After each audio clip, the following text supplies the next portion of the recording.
আমার জন্মের আগের ঘটনা, যে আমি আমার নানুর কাছ থেকে শুনেছিলাম। মুক্তিযুদ্ধের সময় আমার বাবা মা প্রাণ ভয়ে নিজের জন্মস্থান কক্সবাজার জেলার চকরিয়া উপজেলা হতে পালিয়ে বান্দরবান জেলার আলীকদম উপজেলায় স্থানান্তরিত হয়। বলে রাখা ভালো যে এর আগে আমার নানুর বাড়ির সবাইও প্রাণ ভয়ে আলীকদম উপজেলায় চলে যায়, কারণ আলীকদম পাহাড়ি এলাকা হওয়ায় সেখানে পাকিস্তানি হানাদার বাহিনীরা তেমন তৎপর ছিল না। সে সুবাদে আমার মা বাবা আলীকদম চলে আসে। তখন আলীকদমের বেশিরভাগ স্থানীয়রা ছিল ট্রাইবাল। তাদের কথায় বাঙালিদের চলতে হতো। তারা প্রথমে নানুদের বাসস্থান ও পরবর্তীতে আমার বাবা মায়ের বাসস্থান নির্ধারণ করে দেয়। নানুরা আমাদের আগে যাওয়ায় তাদের জন্য যে বাসস্থান নির্ধারণ করা হয়েছিল সেটি লোকালয় থেকে বেশ দূরে ছিল, যেখানে যাতায়াতের পথ ছিল ও আশেপাশের 4টা বাঙালি পরিবার ছিল বিধায় নানুদের কোনো অসুবিধা হয়নি। কিন্তু আমাদের জন্য যে বাসস্থানটা নির্ধারণ করা হয় তা ছিল লোকালয় থেকে অনেক দূরের জঙ্গলে, যেখানে যাতায়াতের কোনো পথ ছিল না। বাবা এ নিয়ে প্রতিবাদ করলে বাবাকে বলা হয়, আপনি লোকালয়ের আশেপাশে থাকতে পারবেন, যাতে কেউ আপনাকে বাধা দেবে না, কিন্তু লোকালয়ের আশেপাশের জায়গাগুলো তো ব্যক্তি মালিকানাধীন, এগুলোতে থাকতে হলে আপনাকে জায়গা ক্রয় করতে হবে। বাবার হাতে তখন টাকা না থাকায় বাবা মা বাধ্য হয়েই ওই জঙ্গলের জায়গায় বাসা তৈরি করে থাকতে শুরু করে।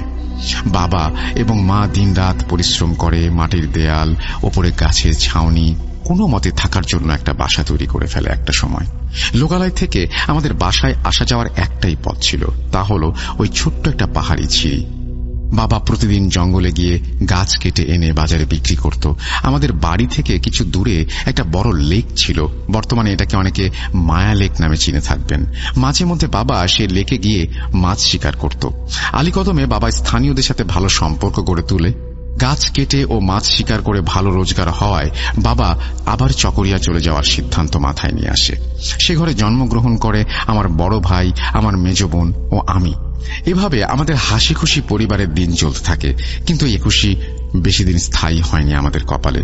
আমার বয়স তখন 5 বছর, আমার মেজ বোনের বয়স তখন 7 বছর ও আমার বড় ভাইয়ের বয়স 8 বছর এবং সাল হল 1980। বাসা থেকে লোকালয়ে আসা যাওয়া করার জন্য যে ঝিরির পথ আমরা ব্যবহার করতাম, সে পথে ছিল একটা বিশাল ঝাড়াইল গাছ। ওইখানকার স্থানীয়দের কাছে বাবা শুনেছিল যে সেই গাছে বসবাস করত এক ভয়ঙ্কর জিনের পরিবার, কিন্তু বাবা মা কোনোদিনই সেরকম কিছুই দেখেনি। এমনকি বাবা রাতে সেই ঝিরি দিয়ে বাসায় যাওয়ার সময় আসার সময় সেই গাছে কোনোদিন অস্বাভাবিক কিছু লক্ষ্য করেনি। তাই বাবা আদিবাসীদের কথায় তেমন কোনো গুরুত্ব দেননি। এভাবে কোনো একদিন বিকেলে বাড়ি থেকে বাজারে যাওয়ার পথে প্রাকৃতিক ডাকে সাড়া দেওয়ার জন্য বাবা চাপ অনুভব করে। বাবা কোনো চিন্তা না করে সেই ঝাড়াইল গাছের কাছে যায়। ঠিক তখনই এক পুরুষ গাছটির থেকে বের হয়ে এসে তাকে বাধা দেয় এবং সেখান থেকে চলে যেতে বলে, কিন্তু ততক্ষণে বাবা সেখানে বসে পড়েছিল প্রায়। লোকটি এবার তার সামনে আসে। বাবা লক্ষ্য করলেন তিনি এর আগে সেই লোকটিকে কোনো দিন এই এলাকায় দেখেননি। লোকটি বাবাকে বলতে লাগলো, আমি তোমাকে এখানে বসতে নিষেধ করেছিলাম, তুমি কোনোদিন কাউকে বলবে না, বললে তোমার অনেক বড় ক্ষতি হবে। এই বলে লোকটা এক লাফে গাছটির উপরে চলে যায় এবং বাবা তাকে আর খুঁজে পায় না। এটি দেখে বাবা খুব ভয় পেয়ে গেল ও বাজারে না গিয়ে বাড়ি চলে গেল। বাড়ি গিয়ে বাবার শরীরে প্রচন্ড জ্বর চলে আসে। মা কি হয়েছে জানতে চাইলে বাবা তাকে কিছুই বলেনি, কিন্তু রাত হতেই বাবার শরীর আরো খারাপ হতে শুরু করে। মায়ের জোরাজুরিতে বাবা তার কাছে হার মানে মাকে বিকেলে ঘটে যাওয়া সব ঘটনা খুলে বলে। মা তখন বাবাকে অনেক বকাবকি করতে থাকে এবং বলে, তুমি কেন এটা আমাকে বললে না? আগে বললে তোমার শ্বশুরকে এতক্ষণে ডেকে এনে আমি কিছুটা ঝাড়ফুঁক করতে পারতাম। বলে রাখা ভালো, বাবার শ্বশুর অর্থাৎ আমার নানু কিছুটা কবিরাজি চিকিৎসা জানত। রাত বেশি হয়ে যাওয়ায় মা চিন্তা করল নানুকে কালকে সকালে ডেকে নিয়ে আসবে, কিন্তু সে রাতে আমাদের জন্য কি অপেক্ষা করছিল তা আমাদের কারোরই জানা ছিল না। আমার যদিও সে রাতের ঘটনা সম্পূর্ণ মনে নেই, পরবর্তীতে বড় হওয়ার পর পুনরায় নানুর কাছে বিস্তারিত শুনেছিলাম। সে রাতে আমরা সবাই ঘুমিয়ে পড়ার পর গভীর রাতে আমার মায়ের ঘুম ভেঙে যায় চিৎকার চেঁচামেচিতে। মা লক্ষ্য করলো বাবা এমন সব ভাষায় কথা বলছে যা আগে কখনো তিনি শোনেননি। বাবা অনবরত চিৎকার চেঁচামেচি করে যাচ্ছিল, মুখ দিয়ে কি যেন সব বলছিল যা মায়ের একেবারেই বোধগম্য নয়। কিছুক্ষণ পর মা লক্ষ্য করলো বাবা একদম শান্ত হয়ে গেছে। মা বাবার কাছে যেতেই বলতে লাগলো, আমাকে নিয়ে যেতে এসেছে, আমার হাতে আর বেশি সময় নেই। কিছুক্ষণ পর মা বুঝতে পারল যে আমাদের বাড়ির আশেপাশের পরিবেশ একদম নির্জন হয়ে উঠেছে, যেখানে ঝিঝি পোকা জোনাকি পোকার আওয়াজে মনোমুগ্ধকর হয়ে উঠত চারপাশ। সেখানে এমন নিস্তব্ধ পরিবেশ মায়ের শরীর ভারী হয়ে উঠল। মা নিজের বুকে ধরফর আওয়াজ অনুভব করতে পারলেন। মা বুঝতে পারলেন কোনো একটা বিমানের মতো শাঁসা শব্দ করে আমাদের বাসার চালের উপর এসে বসল। সেটা আমাদের চালের উপরে হাঁটাহাঁটি করছে। ওই জিনিসটা আসার সাথে সাথে বাবা অজ্ঞান হয়ে গিয়েছিল। কে এখানে? কে? মা এমন প্রশ্ন ছুড়ে দেওয়ার সাথে সাথে সেটা চাল থেকে ওই জিনিসটা বলতে শুরু করলো যে সে নাকি তাকে চিনবে না, সে নাকি ওই ঝাড়াইল গাছে বসবাস করে। এবং সে বলে, তোর যেমন স্বামী সন্তান আছে, আমারও এক স্ত্রী, এক ছেলে, এক মেয়ে রয়েছে। এমনকি আমার ছোট মেয়ে প্রতিদিন তোর ছোট ছেলের সাথে খেলাধুলা করতো, যা তুই জানিস না।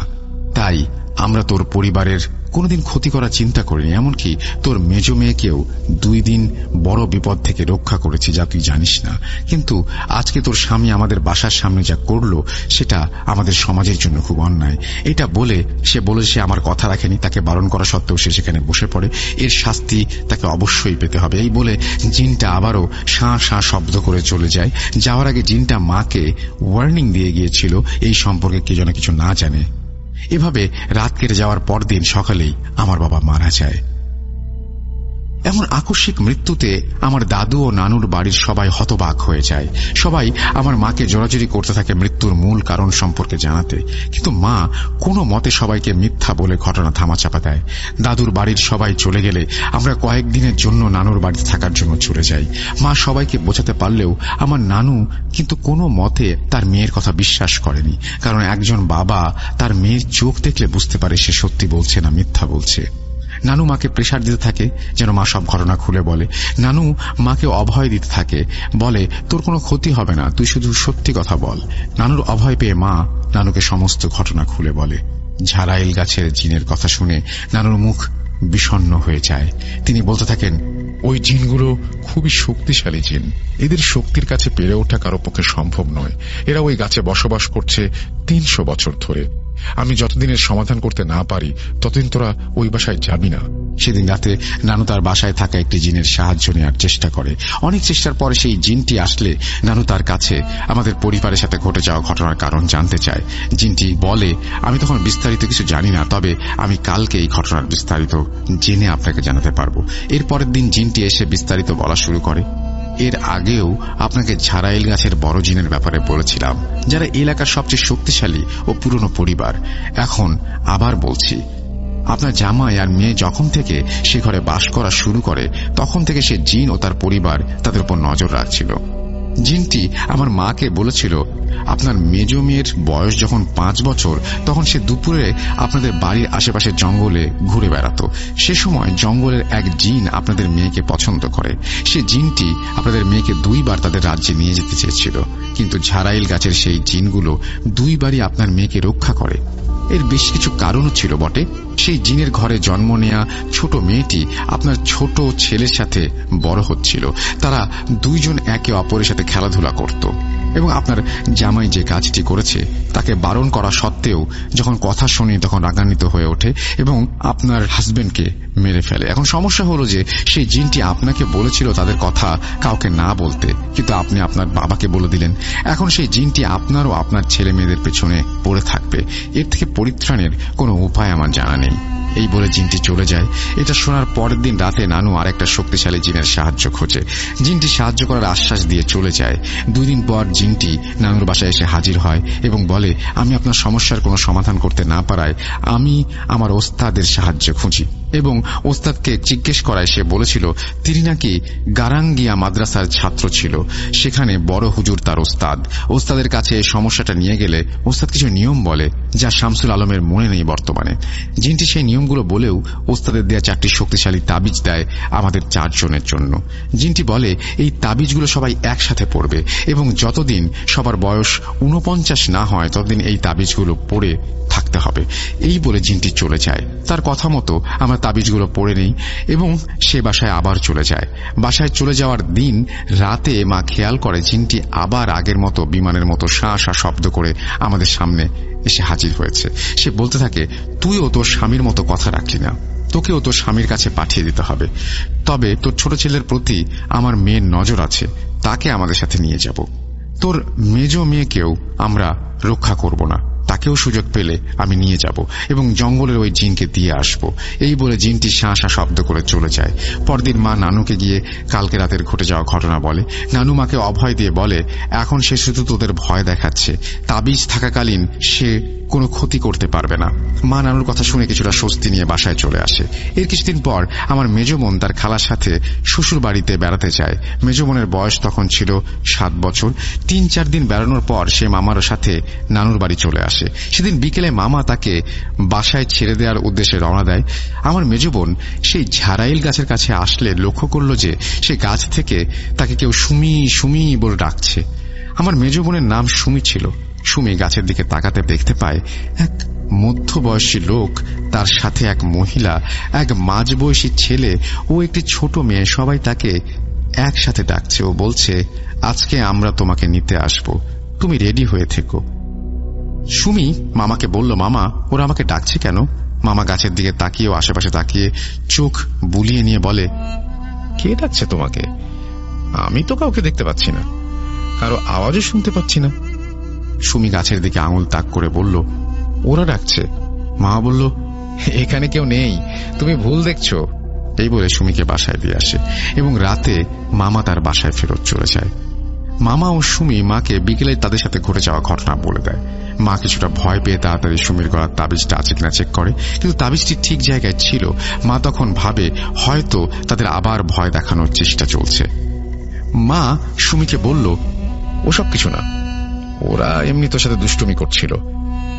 কিন্তু সুমি মনে মনে কিছুটা ভয় পেয়েছিল এবং সেদিন রাতে তার জ্বর চলে আসে। মা সেদিন রাতে স্বপ্নে দেখে একটি লোক আবার তার সামনে শোঁ শোঁ শব্দে এসে উপস্থিত হয়। মা সেদিন স্বপ্নে জিনটির আকৃতি দেখে। আকৃতি বললে ভুল হবে, কারণ সে সম্পূর্ণ মানুষই ছিল। তাকে দেখে ভয় পাওয়ার কোনো কারণ ছিল না, এমন মন্তব্য আমার মায়ের। মানুষরূপী সেই জিনটি মাকে বলেছিল, আজ তোর মেয়ের শেষ রাত, আজকে সুমিকে ভালো মতো দেখে নে, কারণ কালকে থেকে আর তোদের সুমিকে দেখতে পারবি না। এটা বলে সাথে সাথে তার ঘুম ভেঙে যায়। মা দুঃস্বপ্ন ভেবে উড়িয়ে দেয়। সেদিন সকালে আমাদের বোন ঘুম থেকে ওঠে না। মায়ের অনেক ডাকাডাকির পর সে ঘুম থেকে ওঠে না। পরে একজন গ্রাম্য চিকিৎসক ডেকে আনার পর জানতে পারলাম আমার বোন আর জীবিত নেই। একমাত্র বোনের মৃত্যুতে আমার দাদু ও নানুর বাড়িতে সবাই শোকাহত। দুজনের এমন আকস্মিক মৃত্যুতে ব্যাপারটা এখন প্রশাসন ও পার্বত্য জেলার সেনাবাহিনীর জোন পর্যন্ত যায়। 2 মাস অনেক কষ্টের পর পুলিশ কোনো কুল কিনারা করতে না পেয়ে মামলার রফা দফা করে দেয়। এই 2 মাসে আম্মু প্রায় পাগল হয়ে গিয়েছিল। বোনের মৃত্যুর পর আমরা নানুর বাসায় চলে গিয়েছিলাম, কারণ আম্মু তখন বাসার কোনো কাজ করত না, এমনকি রান্নাও করত না, যার কারণে নানু আমাদের সবাইকে নানুর বাসায় নিয়ে যায়। নানু সুমির সাথে ঝাড়াইল গাছে নিয়ে ঘটে যাওয়া ঘটনা মামার কাছে শুনেছিল, তাই নানু সিদ্ধান্ত নেয় তিনি আবার তার বন্ধু জিনের সাহায্য নেবে, যিনি তাবিজ ও নিয়ম শিখিয়ে দিয়েছিলেন। এভাবে কোনো একদিন রাতে সেই জিনকে আবারও হাজির করা হয়। সুমির মৃত্যুর কারণ জানতে চায়। জিনটি বলে, সুমি তার খালার সাথে শ্বশুর বাড়িতে যখন বেড়াতে যায় তখন সুমি সমবয়সী কয়েকজনের সাথে দুষ্টুমির ছলে তার গলার তাবিজ খুলে ফেলে ও বন্ধুদের হাতে দেয়। সেই বন্ধুদের একজন ছিল ছদ্মবেশী জঙ্গলের ওই জিন। জিন সুমিকে পছন্দ করেছিল। সেই জিন তাবিজটি হাতে নিয়ে পরিবর্তন করে আবার সুমিকে দিয়ে দেয়। সুমির বয়স তখন কম হওয়ায় সেই ব্যাপারটি সে বুঝতে পারেনি। আচ্ছা, এইখানে গল্প এই ঘটনা পড়তে পড়তেই আমার একটা প্রশ্ন আছে আপনার কাছে। সেটি হচ্ছে, জিন যদি ছদ্মবেশী হয়ে থাকে, বাচ্চা যখন খেলছিল, তাবিজ থাকলে জিন কাছে আসতে পারবে না, তাহলে জিন তাবিজটা নিল কিভাবে? এই প্রশ্নের উত্তর আপনি অবশ্যই কমেন্ট সেকশনে দিয়ে দিবেন। তার গলায় তো তাবিজই ছিল, সুতরাং তাবিজটি খুলে নিতে পারলো কিভাবে? কারণ তাবিজই তার রক্ষা কবচ। তারপর আবার সেই তাবিজ পরিবর্তন করে দিল কিভাবে? এটা আমার বুঝতে একটু সমস্যা হয়েছে। যাই হোক, আমি আবারও পড়ে যাচ্ছি। পরবর্তীতে জঙ্গলের জিন ও ঝাড়াইল গাছের জিন সুমির ক্ষতি করে তাকে মেরে ফেলে। জিনটি আরো বলে, আপনাদের যে 4টি তাবিজ দিয়েছিলাম তা ছিল শক্তিশালী পারিবারিক বন্ধন তাবিজ। এখন একটি তাবিজ হারিয়ে যাওয়ায় বাকি 3টি তাবিজের শক্তিও কমে গেছে। উপায় হিসেবে নানুকে বলে, আপনার মেয়েকে হয়তো তারা ছাড়বে না, আপনার নাতিদের যদি বাঁচাতে চান তাহলে তারা যেন আর কোনোদিন এই ঘরে না যায়। এই বলে জিনটি সালাম দিয়ে চলে যায়। জিনটির কথা মতো আমাকে আমার বড় ভাইকে নানু চকরিয়ায় আমার দাদুর বাড়ি পাঠিয়ে দেয়।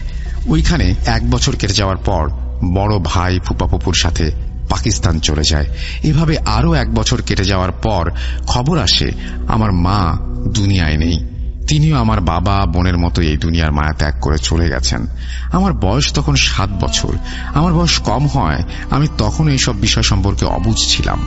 আম্মুকে দেখতে গিয়ে আমি শুধু কান্না করেছিলাম, এটুকুই আমার মনে আছে। দাদু আম্মুর মৃত্যুর কারণ জানতে চাইলে নানু বলতে শুরু করে, শামসুল আলম ও তার বড় ভাই যাওয়ার পর মিনুকে আমরা সৈয়দ নামে একজনের সাথে বিয়ে দিয়ে দিই। মিনু আমার মায়ের নাম। সৈয়দ ছিল একজন দিনমজুর, তার থাকার কোনো জায়গা ছিল না, তাই আমি জঙ্গলের ওই বাসায় মিনু আর সৈয়দের থাকার ব্যবস্থা করে দেই। এইভাবে তাদের দিন চলতে থাকে। কয়েক মাস কেটে যাওয়ার পর ঝাড়াইল গাছের জিনগুলো আবার মিনুকে জ্বালাতন করতে থাকে। সে জিনগুলো নাকি প্রতিদিন স্বপ্নে এসে মিনুকে নানা রকম হুমকি দিত। সৈয়দ ও মিনু ওই বাসায় কোরআন তেলাওয়াত করলে তারা লক্ষ্য করত কে ঘাড় ধরে তাদের চেপে ধরে আছে। সুন্দর মতো নামাজ পড়তে পারত না, নামাজে দাঁড়ালে যেন ধাক্কা দিয়ে ফেলে দিত। এইসব যন্ত্রণা সহ্য করতে না পেরে তারা ওই বাসা ছেড়ে দেওয়ার সিদ্ধান্ত নেয়। তারা জঙ্গলের আরেক জায়গায় আগের মতো আরেকটা ঘর তৈরি করে ওইখানে থাকতে শুরু করে। আমিও তাদের কিছু দোয়া দুরুদ শিখিয়ে দিই, কিন্তু ওই জিনগুলো তাদের সাথে ওইখানে রেহাই দেয়নি। ওই বাসায় তারা অত্যাচার শুরু করে এবং তারা শরীর সবসময় বন্ধ করে রাখতে হতো। এভাবে চলতে চলতে তারা এই ব্যাপারটির সঙ্গে খাপ খাইয়ে নেয়। কিন্তু কিছুদিন আগে বর্ষার সময় মিনু পানি আনার জন্য বাসার নিচে যায়। বলে রাখা ভালো যে ওই বাসাটা কিছুটা পাহাড়ের ওপরে ছিল, পানি আনতে পাহাড়ের নিচে যেতে হতো। তখন মিনু পা পিছলে ওপর থেকে নিচে পড়ে যায়। নিচে পড়ে যাওয়ার সময় মিনু খেয়াল করেছিল তার তাবিজটা একটা খুঁটির সাথে আটকে আছে, ওইখানে গেঁথে আছে। পিছিল পাহাড় বেয়ে পড়ায় মিনু তেমন কোনো আঘাত লাগেনি, কিন্তু মিনু তাবিজ খোঁজার জন্য ওই স্থানে গিয়ে দেখে তাবিজ নেই। এতে মিনু কিছুটা ভয় পায় এবং সে আগের মতো ভয় পেত না, যার কারণে সে এটাকে তেমন গুরুত্ব দেয়নি। ওই জিনগুলো আবারও তখন বিমানের মতো করে আসে এবং তাদের টিনের চালে এসে বসে। যখন জিনগুলো আসতো তখন মিনু অজ্ঞান হয়ে যেত। এভাবে মিনু আস্তে আস্তে দুর্বল হতে থাকে, কারোর সাথে কথা বলতো না, এমনকি এমন অবস্থা হয়েছিল যে নিজের স্বামী ছাড়া আর কাউকে চিনত না। এভাবে চলতে চলতে কালকে সে মারা যায়।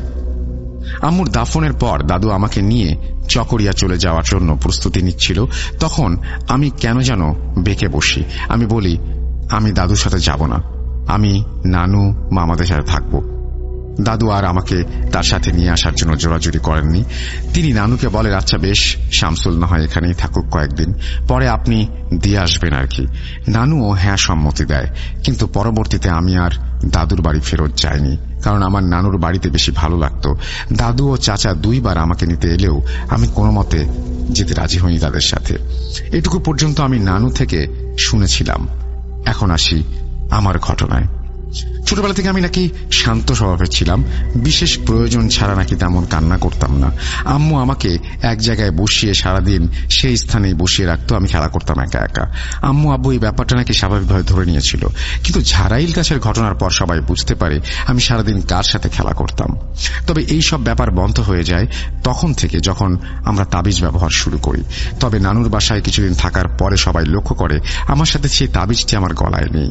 এটি কিভাবে হারিয়ে গিয়েছিল আমি নিজেও জানি না। এর কয়েক বছর পরের ঘটনা। তখন আমি একটা হেফজোখানায় পড়ি। মাসে 2 বার করে নানুর বাসায় যেতাম। এভাবে কোনো একদিন নানুর বাড়ি যাওয়ার জন্য রওনা দিয়েছিলাম। সন্ধে হয়ে যাওয়ায় তখন বন্ধুরা যেতে বারণও করেছিল, কিন্তু আমি তাদের কথা না শুনেই হাঁটা দিলাম। তখন ছিল শীতকাল। বাসায় আসার পথে ঈশার নামাজও পড়েছিলাম, কিন্তু তখন শুধু আর কিছু পথ বাকি ছিল বাড়ি থেকে। বাসায় আসার পথে কোনো একটা ছোট বিল পড়ে। বিলের পরেই আমাদের সেই গ্রাম, সেখানে নানুর বাসা। শীতকাল হলেও তখন তেমন কোনো বেশি কুয়াশা ছিল না। বিলের কাছে আসতে একটা জিনিস লক্ষ্য করলাম। একটা বড় সাদা ধবধবে কি জিনিস যেন আসমান থেকে বিলে নামছে। সেটা কাগজ ছিল নাকি শাড়ি তা আমি ভালোভাবে খেয়াল করিনি।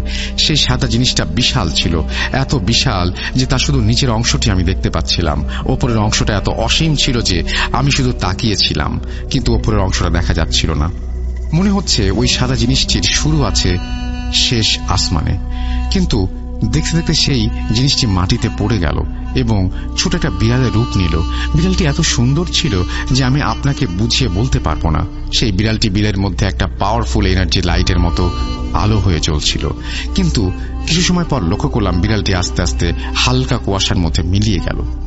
এতক্ষণ আমি যে ব্যাপারটি উপভোগ করছিলাম, বিড়ালটি চলে যাওয়ার পর সেই ব্যাপারটি আমি আর উপভোগ করতে পারলাম না।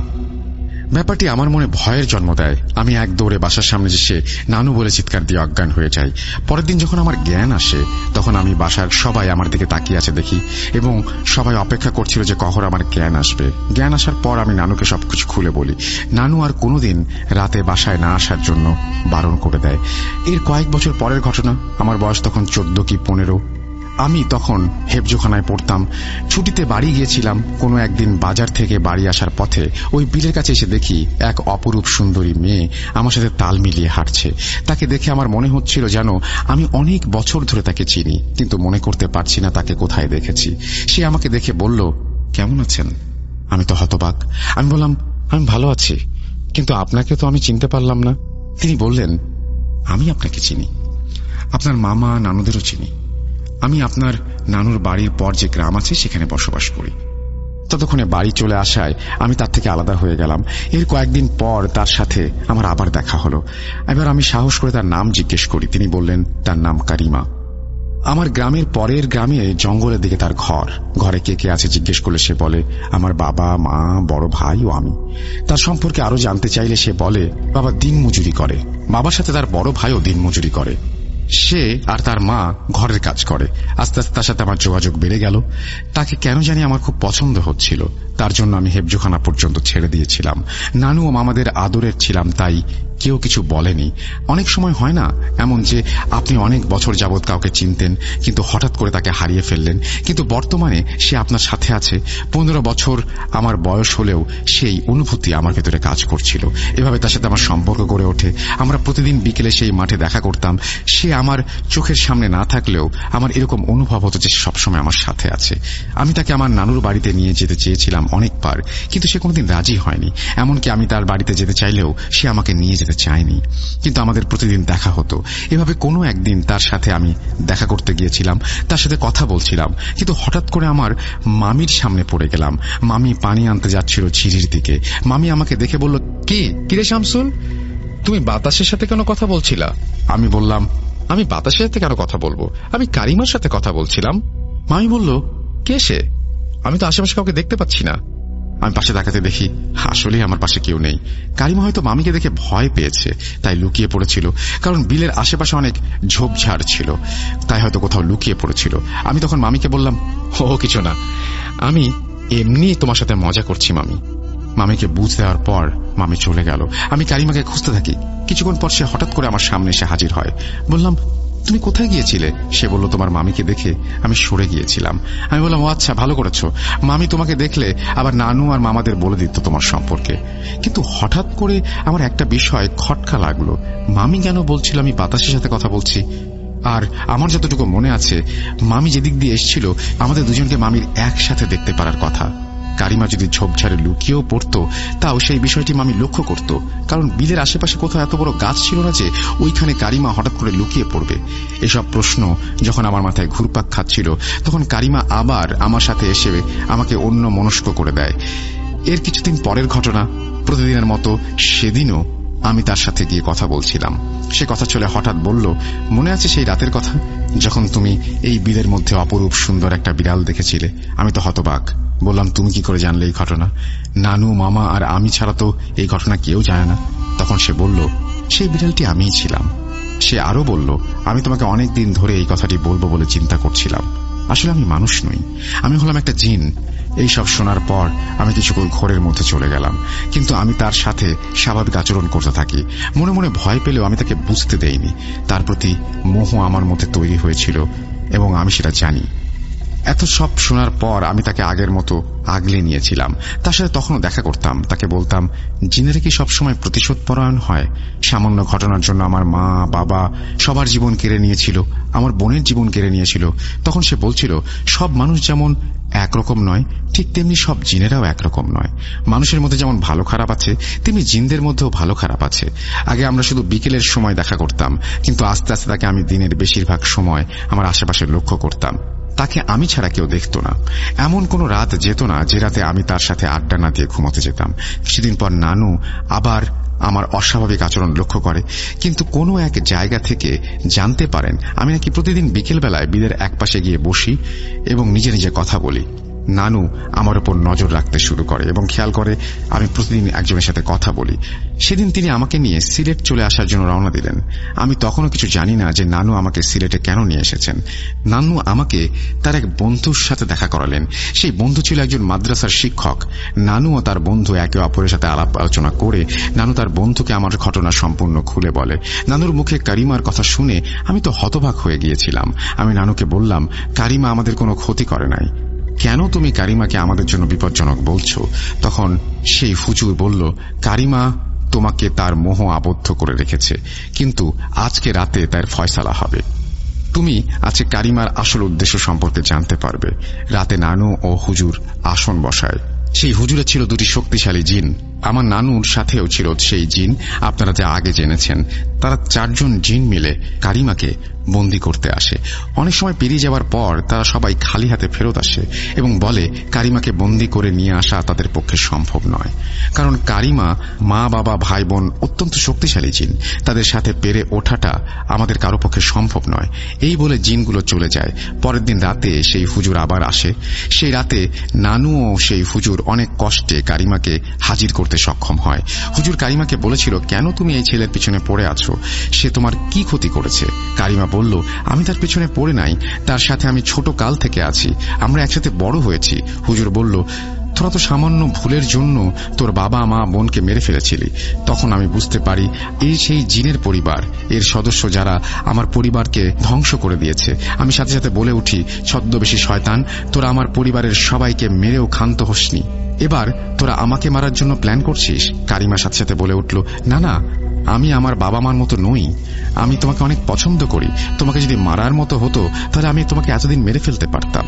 তখন তাকে দেখে আমার খুব রাগ হচ্ছিল। আমি হুজুরকে বললাম, বন্দী করুন একে, একে আমি আর দেখতে চাই না। হুজুর ও নানু আগে থেকে প্রস্তুত ছিল তাকে বন্দী করার জন্য। প্রস্তুতি অনুযায়ী তাকে বন্দী করে ফেলা হয়। হুজুর নানুকে বলল, এই জিনটি বন্দী, কিন্তু এর বড় সমস্যা অপেক্ষা করছে আপনাদের জন্য। যখন কারিমার পরিবার জানতে পারবে তাদের মেয়েকে বন্দী করা হয়েছে, তখন তারা আপনাদের উপর প্রতিশোধ নেওয়ার জন্য উঠে পড়ে লাগবে। এর জন্য কিছু নির্দিষ্ট নিয়ম কাজ করার পর আপনাদের আর কিছু করতে পারবে না। হুজুর সবার জন্য একটি করে তাবিজ দিয়েছিল এবং বলেছিল, আপনি বাসায় যাওয়ার পর আগামী 41 দিন পর্যন্ত বাসায় যেন গরুর মাংস রান্না না করা হয়। আর কিছু নিয়ম কানুন নানুকে বলে দিয়েছিল যা আমার মনে নেই। নানু সেই নিয়মগুলো পালন করে ও আমাদের বিপদ থেকে আমরা রেহাই পাই। এই ঘটনার অনেক বছর কেটে যায়। এর মধ্যে আমি বিয়ে করি। জ্ঞান বিদ্যা না থাকায় গাড়ির ড্রাইভার হিসেবে কর্মজীবন শুরু করি। অনেক কষ্টের পর বিআরটিসি সরকারি ড্রাইভার হিসেবে যোগ দেই। সবকিছু ঠিকঠাক চলছিল, কিন্তু 2015 সালের থেকে আমি আস্তে আস্তে বদলাতে শুরু করি। আমি স্বপ্নে আবারও কারিমাকে দেখতে থাকি। সে আমাকে হুঙ্কার দিয়ে বলতো, আমি তো তোর কোনো ক্ষতি করিনি, আমার মা বাবার করা শাস্তি কেন আমাকে পেতে হলো? সে আবার হুমকি দিত, বলতো, আমি তোকে ছাড়বো না। আমার সাথে থাকা আমার হেল্পাররা অদ্ভুত ঘটনার সাক্ষী হতো। আমি নাকি তাদের সামান্য ভুলের জন্য মারধর পর্যন্ত করতাম। মাঝে মধ্যে মহিলা কণ্ঠে বলতাম, আমার আশেপাশে যেন তাদের না দেখি। এর মধ্যে আমি একবার চাল নিয়ে সিলেট গিয়েছিলাম। তখন আমার গাড়ির হেল্পার ছিল একজন সিলেটি। সে আমাকে নিয়ে একটি মাজারে গিয়ে তার এক পরিচিত খাদেমের সাথে পরিচয় করিয়ে দেয়। সেই খাদেমকে আমার ঘটনা বলার পর উনি বলে, আজ রাতে তোমরা 2 জন একসাথে থাকবে, আমি দেখি কি করা যায়। রাতে তিনি আমাদের একটা রুমে থাকতে দেন এবং রাত 12টার দিকে খাদেম সাহেব আমাকে তার সাথে তার পাশের আরেকটা রুমে নিয়ে গিয়ে কিছু রিচুয়াল করেন। এরপর তিনি আমাদের সেদিনের মতো ঘুমাতে যেতে বলেন এবং তার পরের দিন সকালে তিনি আমাদের বিস্তারিত জানাবেন বলে জানান। সেদিন সকালে তিনি বলেন, কারিমা নামের জিনটি ভালো ছিল, সে আপনার কোনো ক্ষতি করত না, কিন্তু আপনার নানু ও ওই হুজুর তাকে বন্দী করে ফেলেছিল। ওই জিনটি অনেক শক্তিশালী জিন। সে নিজের ইচ্ছায় বন্দী হয়েছিল কারণ আপনি কারিমার দিক থেকে মুখ ফিরিয়ে নিয়েছিলেন। অন্যথায় আপনার নানু কিংবা ওই হুজুর কারোরই ক্ষমতা ছিল না কারিমা নামক জিনটিকে বন্দী করার। ওই হুজুর এমন সিস্টেম করে দিয়েছিল যাতে কারিমার পরিবার আপনার কোনো ক্ষতি করতে না পারে। অনেক বছর আগে আপনার নানু মারা গিয়েছে, কিন্তু কিছুদিন আগে ওই হুজুরও মারা যাওয়ায় কারিমা নামক জিনটি তার বন্দী দশা থেকে মুক্তি পায়। অনেক বছর বন্দী থাকায় সে আপনার প্রতি ক্ষিপ্ত হয়ে ওঠে, কিন্তু এতে ভয় পাওয়ার কোনো কারণ নেই। মারা যাওয়ার আগে ওই হুজুর এমন ব্যবস্থা করে গিয়েছিল বলেছিল যে ওই জিনটি মুক্তি পাবার পর আপনার বা আপনার পরিবারের কোনো ক্ষতি করতে পারবে না, কিন্তু জিনটি প্রচুর শক্তিশালী হওয়ায় সে এখন কিছু ক্ষতি করার চেষ্টা করছে। তবে চিন্তার কোনো কারণ নেই, এর সমাধান আমি আপনাকে দিয়ে দিব। তিনি কি তাবিজ দিয়েছিলেন যেটা এখন আমি ব্যবহার করি। তিনি বিশেষ কিছু নিয়মও বলেন। তিনি আমাকে কয়েকটা আয়াত শিখিয়ে দিয়েছিলেন আর বললেন আপনি 5 ওয়াক্ত নামাজ পড়বেন, সবসময় পাক পবিত্র থাকবেন এবং এই দোয়াগুলো পড়ে সবসময় শরীর বন্ধ রাখবেন। ইনশাআল্লাহ আপনার কোনো ক্ষতি হবে না। সেই থেকে আমার তেমন কোনো সমস্যা হতো না। তবে মাঝে মধ্যে যদি পাক পবিত্র না থাকি বা দোয়াগুলো পড়তে ভুলে যাই, তখন জিনটি আমার ওপর আসর করতে পারে। তবে এখন আগের মতো আর ভয় লাগে না। গাড়ির হেল্পাররা তার সাথে বেশি দিন থাকতে না পারার কারণ জিজ্ঞেস করলে তিনি বলেন যারা তার গাড়ির হেল্পার হয়ে আসে তারা নাকি জিনকে স্বপ্নে দেখে ও জিনকে তাদের সাথে আকার ইঙ্গিতে বুঝিয়ে অনেক কিছু বুঝায়। 2-3 জন হেল্পার নাকি ওই জিনকে সরাসরি দেখেছিল, তাই তারা থাকতে চায় না আমার সাথে, আমি একাই গাড়ি চালাই। পাকিস্তান গিয়ে ফুপাপু দুজনই গাড়ি অ্যাক্সিডেন্টে মারা যায়। এরপর বড় ভাই ইউরোপে চলে গিয়েছিল। বড় ভাই সম্পর্কে এইটুকুই জানি। এই বলে শামসুল আলম তার ঘটনা শেষ করেন। আজকে ঘটনা এতটুকুই। অনাকাঙ্ক্ষিত বানান ভুলের জন্য ক্ষমা প্রার্থী। ভূত.com এটি ছিল আমার প্রথম ঘটনা। আশা করি লিসেনারদের ঘটনাটি পছন্দ হয়েছে। সবাইকে অগ্রিম ঈদের শুভেচ্ছা। ঈদ মুবারক। আসসালামু আলাইকুম। ঈদের সময় পাঠানো ঘটনা, এই জন্যই আমি সেই ঘটনাটি এতদিন পরে পড়ে শোনালাম, কারণ এটা কিউএ ছিল। থ্যাংক ইউ ভেরি মাচ এই ঘটনাটি পাঠানোর জন্য। আমরা আশা করছি যে এই ঘটনাটি আপনাদের ভালো লেগেছে। আমাদের ইমেল করুন, পাঠিয়ে দিন আপনাদের ঘটনা russell.booth.com@gmail.com। যেভাবে লেখা আছে আমি সেভাবেই পড়ছি। আসসালামু আলাইকুম রাসেল ভাই, অনেকদিন পর লিখতে বসলাম। আমি হুমায়রা ঢাকার মিরপুর থেকে বলছি।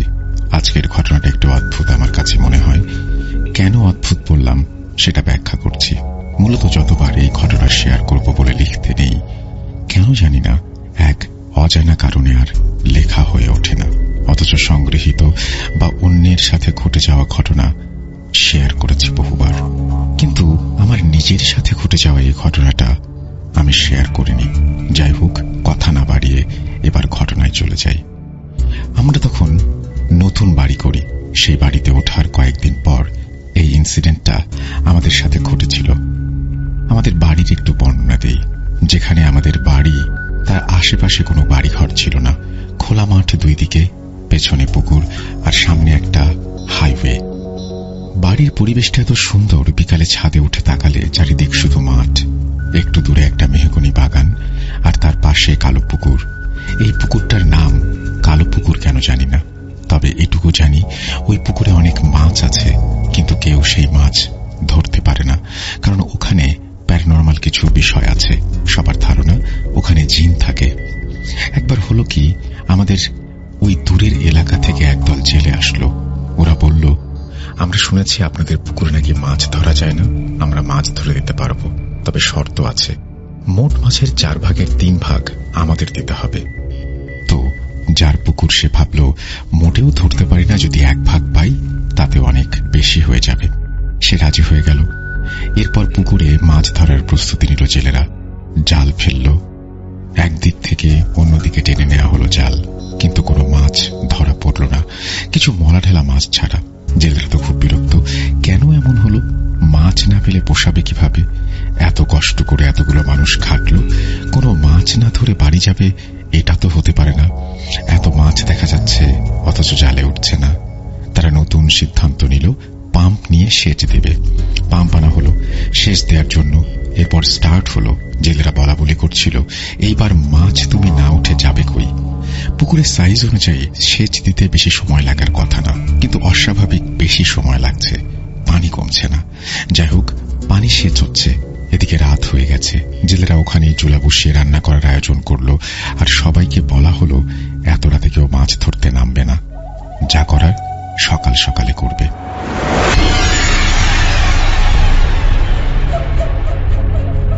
ভোর রাতের দিকে পানি কমে আসলো।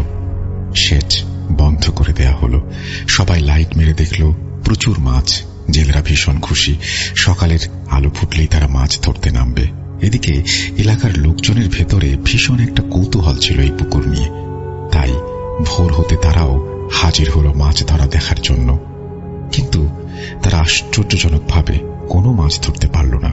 যখনই কাদার মধ্যে থেকে মাছ ধরে ছুটিতে রাখা হয় তখনই তারা দেখতে পায় সেটা মাছ নয়, সাপ। তারপরে চোখের ভুল বা হ্যালুসিনেশন ভেবে আরো কিছুক্ষণ মাছ খোঁজাখুঁজির পর একে অন্যের কাছে জিজ্ঞাসা করে, তুমি কি মাছ দেখতে পাচ্ছ না সাপ? এমন সময় উপর থেকে এলাকার লোকজন চিৎকার শুরু করলো, সাপ সাপ বলে। ভয়ে জেলেরা সব পুকুর থেকে ছুটাছুটি করে উপরে উঠে গেল, কারণ পুকুর ভর্তি শুধু সাপ আর সাপ। সে সাপগুলো যেন তেন সাপ নয়, সংখ্যায় একটা দুটা নয়, শত শত সাপ। কেমন একটা পরিস্থিতি চিন্তা করুন। একজন মানুষ শুধু নয়, এলাকার সব মানুষ জড়ো হয়েছে সেই সাপ দেখার জন্য। আমাদের এলাকার সকলেরই মনে আছে সেই ঘটনা, এবং এলাকায় সেটা একটা প্রচলিত ঘটনা হিসেবে বর্ণিত আছে। আপনি শুনলে অবাক হবেন, এখনো সেই পুকুর আছে এবং সেখানে এখনো কেউ একা যেতে সাহস পায় না। দিনে দুপুরে কিংবা রাতে যখনই সেখানে কেউ যাবে, দুইটা বা একটা সাপ নজরে পড়বেই। আর সেই ভয়ঙ্কর জায়গাতেই আমাদের বাড়ি। বাড়ির আশেপাশের পরিবেশটা দেখলে আপনার অন্যরকম এক অনুভূতি হবে। জায়গাটা ভয়ঙ্কর সুন্দর, যেখানে থাকতে আপনার ইচ্ছে করবে, ভালো লাগবে এবং ভয়ও করবে। যাই হোক, মূল ঘটনায় চলে যাই। আমরা নতুন বাড়িতে উঠলাম একটু তাড়াহুড়া করে, কারণ আমার দাদুর শরীরটা ভালো ছিল না। বার্ধক্যজনিত কারণে দাদুর তখন মুমূর্ষু অবস্থা, আর আমার বাবা খুব চাইছিল তার বাড়িতে তার মা যেন কয়েকটা দিন হলেও থাকতে পারে। তাই এত তাড়াহুড়া। আমরা নতুন বাড়িতে উঠলাম, চারিদিকে কোনো বাউন্ডারি নেই। ভয়ঙ্কর পরিবেশে ঠায় দাঁড়িয়ে আছে আমাদের সদ্য করা সেই বাড়ি। আমার দাদুর অবস্থা ভালো না, ভুলভাল কথা বলা শুরু করেছে, প্রলাপ বকছে। এমন চলল সপ্তাহখানেক। তারপর দাদুর জবান বন্ধ হয়ে গেল। এভাবে 5 দিন কথা বন্ধ ছিল তার সেই চিরবিদায়ের মুহূর্ত আসলো। তিনি মারা গেলেন। আত্মীয় স্বজন সবাই আসলো, বাড়ি ভর্তি লোকজন, একটা অন্যরকম পরিবেশ। এরকম কাটলো 4-5 দিন। তারপর যে যার বাড়িতে চলে গেল। রয়ে গেলাম শুধু আমরা 4 জন, আম্মু, আব্বু এবং আমরা 2 ভাই বোন। মৃত বাড়ি কেমন ভয় ভয় লাগে। সন্ধ্যা হলে কেমন থমথমে পরিবেশ। একটা কথা বলতে ভুলে গেছি, বাড়িতে ওঠার পর থেকেই রাত হলে ঘরের চারিদিকে কেমন যেন একটা শব্দ পেতাম। মাঝে মাঝে বাড়ির ফ্রন্টের দিকে কলাপসিবল গেট ছিল, সেটা ধরে কেউ ঝাঁকাতো, ঝুলতো এমন মনে হতো। কিন্তু দরজা খুলে গেটের কাছে কাউকেই পাওয়া যেত না। মাঝে মাঝে চাপা কান্নার শব্দ ভেসে আসতো। কি এক অদ্ভুত অনুভূতি, বলে বোঝাতে পারবো না। দাদি মারা যাবার একটা মনোকষ্ট, সাথে এরকম ভৌতিক পরিবেশ আমাদের জীবনটা কেমন দুর্বিষহ করে তুলল। রাত হলে মনে হতো, এটা আমরা কোথায় আসছি? এত ভয় লাগে, এখানে থাকবো কিভাবে? আমার বাবা বলতো, নতুন বাড়িতে উঠলে প্রথম প্রথম এরকম লাগে, আস্তে আস্তে ঠিক হয়ে যাবে। সে এই ভৌতিক ব্যাপারগুলোকে কোনোভাবে পাত্তাই দিচ্ছিল না। যাই হোক, এক রাতের কথা বলি। আমার বাবা হঠাৎ অফিসের কাজে বাইরে গিয়েছিল, আর যাওয়ার সময় বলে গিয়েছিল সে আজ রাতে বাসায় ফিরবে না। এমনিতেই বাবা বাসায় থাকতেই আমরা ভয়ে গুটিসুটি মেরে থাকি, আর বাবা না থাকলে আমরা কিভাবে থাকবো ভাবতেই পারছিলাম না। সন্ধ্যা হলো, আমরা 3 জন বাসায়। সামনের গেট এবং পেছনের দিকে বের হওয়ার জন্য যে লোহার দরজা, সেটা তালা দিয়ে দেই। আমরা নাস্তা খাচ্ছিলাম, হঠাৎ মনে হলো চারিদিকে প্রতিদিনের চেয়েও আরো বেশি নিস্তব্ধ এবং আকাশে বিদ্যুৎ চমকাচ্ছিল। মনে হলো খুব বড় ঝড় আসবে, আর সেই সময় একটু মেঘ দেখলেই বিদ্যুৎ চলে যেত। বাতাস, বৃষ্টি যাই হোক, বিদ্যুৎ নেই। সেদিনও তার ব্যতিক্রম ছিল না। বিদ্যুৎ চলে গেল, নিমিষেই অন্ধকারে ছেয়ে গেল চারিদিক। শুরু হলো ঝড়, বাতাসের তীব্র বেগে বয়ে চলা, সাথে আমাদের মনের ভয় হিমশীতল স্রোতধারাও বইছে। আম্মু আমাদের 2 ভাই বোনকে নিয়ে একটা টিমটিমে চার্জার ল্যাম্প জ্বালিয়ে বসে আছে, আর ঝড় থামার অপেক্ষা করছে। নিশুতি রাত, ভাইয়া আর আম্মু ভয় পাচ্ছে চোর ডাকাতের। হাইওয়ের পাশে আমাদের বাড়ি, কিন্তু কেমন যেন শুনশান পরিবেশ। আমি ভয় পাচ্ছি অতি প্রাকৃত কিছুর। বাতাসের ঝাপটা কিছুটা কমে আসলো, কিন্তু তার সাথে নতুন সংযোজন হলো বৃষ্টি। বৃষ্টি পড়তে শুরু করলো, ঝুমঝুম ঝুমঝুম বৃষ্টি। কি এক ভয়ঙ্কর অনুভূতি! এখনো লিখতে গিয়ে গা শিউরে ওঠে। টানা বৃষ্টি বয়ে যাচ্ছে, আমরা এক অজানা ভয়ের মধ্যে সময় পার করছি। আর তখনই ঘটল সেই ঘটনা। হঠাৎই একটা ঝনঝন শব্দে কি যেন আমাদের গেট ধরে ঝাঁকাচ্ছে। ভয়ে আমরা 3 জন পাথর হয়ে গেছি, চুপ করে আছি, কেউ কথা বলছি না। একটানা শব্দ হয়েই যাচ্ছে। কিছুক্ষণ পর শব্দটা থেমে গেল। আম্মু আর ভাইয়া দেখার সিদ্ধান্ত নিল। ভাইয়া বলল, ছাদে গিয়ে দেখি কে। আম্মু বলল, না, দরকার নাই। আমি বললাম, জানালার পর্দা সরিয়ে দেখি। তারপর পর্দা একটু ফাঁকা করে গেটের দিকে তাকিয়ে ভাইয়া বলে, অন্ধকারে কাউকে দেখা যাচ্ছে না। আম্মু, ভালো করে আশেপাশে চেয়ে দেখো, কেউ নেই। হঠাৎই আকাশে বিদ্যুৎ চমকানোর আলোতে দেখলো কে যেন দাঁড়িয়ে আছে গেটের কাছে। ছোট কিছুটা বামন আকৃতির একজন বুড়ো মহিলা, যার পরনে ছাই বা ময়লাটে একটা সাদা শাড়ি, মাথায় বড় করে একটা ঘোমটা টানা। ঘোমটার কারণে মুখ দেখা যাচ্ছে না। জানলা থেকে একটু সরে আসলো সে এবং বলল, মা, একটা বুড়ো মহিলা দাঁড়িয়ে আছে। আম্মু, মনে হয় কোনো বুড়ো মানুষ বিপদে পড়েছে, চলো দরজা খুলি দেখি কে। আম্মু আর ভাইয়া কোনো প্রকার ভৌতিক ভয় পাচ্ছিল না। তারা ভাবল কে জিজ্ঞেস করি, কিন্তু আমি সেই ছোটবেলা থেকেই এই অতি প্রাকৃত জিনিসে অনেক ভয় পাই। আমি বললাম, যেও না, ভয় লাগছে। আম্মু বলল, গেট তো লক করা, জাস্ট দরজাটা খুলবো, দেখবো কে। তারা দরজা খুলল এবং দেখল কেউ একজন মাথা নিচু করে দাঁড়িয়ে আছে, যার মাথাটা ঘোমটার কারণে দেখা যাচ্ছে না। মুখের স্থানে কেমন যেন অন্ধকার। আম্মু বলল, কে আপনি, কি চান? এই ঝড় বৃষ্টির রাতে কোথা থেকে এসেছেন? সে মুখ না তুলে কেমন অদ্ভুত ভাবে মাথা নাড়ছে। আমি সেই দৃশ্য আজও ভুলতে পারি না। কেমন নারী পুরুষ মিশ্রিত কণ্ঠে বলল, দরজা খোলো, খোলো, দরজা খোলো। এত ভয়ঙ্কর ছিল সেই কণ্ঠস্বর। আম্মু ঠাস করে দরজা বন্ধ করে দিয়ে বলল, এ তো মানুষের কণ্ঠস্বর মনে হচ্ছে না। আমি চিৎকার দিয়ে কান্না শুরু করেছি। ওইদিকে চলছে সেই ভয়ঙ্কর কণ্ঠের চিৎকার, দরজা খোলো, দরজা খোলো। সামনের দরজার পর পেছনের দরজা ধরে ধাক্কা দিচ্ছে আর বলছে, দরজা খোলো। কখনো ডান দিকের জানালা, কখনো বাম দিকের জানালা, সবকিছু হচ্ছে খুব দ্রুত। একজন বৃদ্ধ মহিলার ক্ষেত্রে এত দ্রুত এই জানালা থেকে ওই জানালায়, এই দরজা থেকে ওই দরজায় মুভ করা কোনোভাবেই সম্ভব না। আমার আম্মুর বুঝতে বাকি রইল না ওই বুড়ি মহিলা আসলে কে। আম্মু আমাদের দুজনকে দুই হাতে চাপড়ে ধরে শুধু সূরা পড়তে লাগলো, আল্লাহু লা ইলাহা ইল্লাল্লাহুল হাইয়ুল কাইয়ুম, অর্থাৎ আয়াতুল কুরসি। খুব জোরে জোরে পড়তে থাকলেন। এভাবে কতক্ষণ সময় কেটে গেছে বলতে পারবো না। হঠাৎ ভাইয়ার ডাকে আমাদের চৈতন্য ফিরে পেলাম। আম্মু পড়া বন্ধ করলো। ভাইয়া বলল, শব্দ আর হচ্ছে না। আশ্চর্যজনক বিষয় হলো, আয়াতুল কুরসির এত ক্ষমতা, অথচ আমরা এর গুরুত্ব সবসময় বুঝতে পারি না। সেই রাতে এত বড় বিপদ থেকে রক্ষাকারী অলৌকিক বাণী হলো আয়াতুল কুরসি। কিছুক্ষণ পর বিদ্যুৎ চলে আসলো। তখনও আমাদের ভয় পুরোপুরি কাটেনি। হঠাৎ আবার বাইরের গেটে ঠক ঠক ঠক ঠক শব্দ, কে যেন ডাকছে ভাইয়ার নাম ধরে। না, এবার ভৌতিক কোনো বিষয় নয়। কণ্ঠস্বরটা আমাদের পরিচিত। বুঝতে পারলাম এটা আমাদের কাজিন শাহজাহান ভাই। কাক ভেজা হয়ে গেটে দাঁড়িয়ে আছে। আমরা যেন প্রাণ ফিরে পেলাম। তাড়াতাড়ি তাকে গেট খুলে ভেতরে ঢোকালাম। এভাবেই সেই ভয়াবহ রাতের সমাপ্তি ঘটল। আমাদের বাড়িটা এখনো আছে, তবে বহু বছর আর সেখানে আমরা কেউ থাকি না। বাড়িটাও এখন আর একতলা নেই, এখন ভাড়া দেয়া হয়েছে নিচতলায়। আমরা যখন যাই তখন দোতলায় থাকি। দোতলাটা সবসময় তালা বন্ধ থাকে। আপনি যখন আমাদের এলাকায় আসবেন, নিমন্ত্রণ রইল সেই ভয়ঙ্কর সুন্দর মেহগনি গাছে ঘেরা বাড়িতে। আমি জানি না মানুষ কেন বলে জিন ভূতে বিশ্বাস করে না। আমরা যদি মুসলিম হই তাহলে তো কোরআনে উল্লেখ আছে জিন জাতির কথা। সেই রাতে যদি অবিশ্বাসী লোকগুলোর কোনো একজন থাকতো, বুঝতে পারত ভয় কাকে বলে আর পৃথিবীতে জিন ভূত আছে কিনা।